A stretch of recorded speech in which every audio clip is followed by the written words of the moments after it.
So some of you are going, all right, well, what happens when there's other stuff going on? How do I do this 12 and 2? I know that with the W, all I'm doing is 5 minus 1, because again, when a variable doesn't have an exponent, its exponent is 1. But what do I do with the 12 and the 2? Okay, well, it's a fraction, so just divide them. 12 divided by 2 is 6.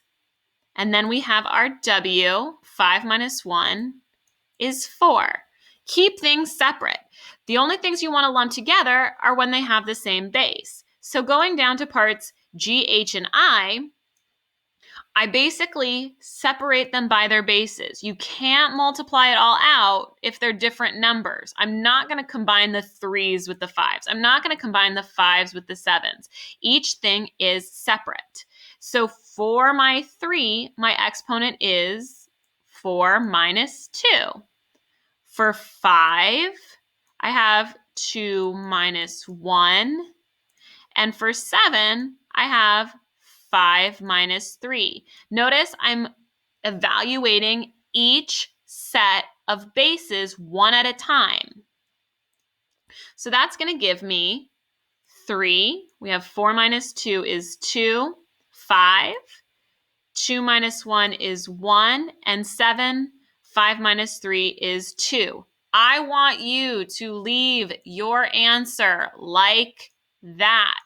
I don't need you to multiply that all out. That's a waste of your time. That's a waste of all of our time. I'm going to skip H and go straight to I. We're going to do the same thing that we did in part G. I'm going to find my bases, and I'm going to evaluate them one at a time. So I have -2 as a base, 3 as a base, and 5 as a base. If it gives me a base in parentheses, I'm going to leave it like that. So we have -2. Because it's a fraction, that means I subtract the exponents, 5 minus 2. Next, we have 3 to the 4 minus 1, because when it doesn't have an exponent, its exponent is 1. And then we have 5 to the 7 minus 4.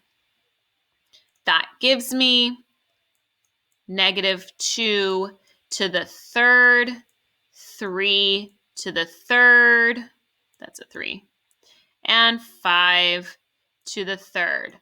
That's how I want you to leave your answer. Can you write it different ways? Yes. Can you multiply it all out? Yes, but we're not getting into all that right now. All I want to be able to see is that you can take these and use the property.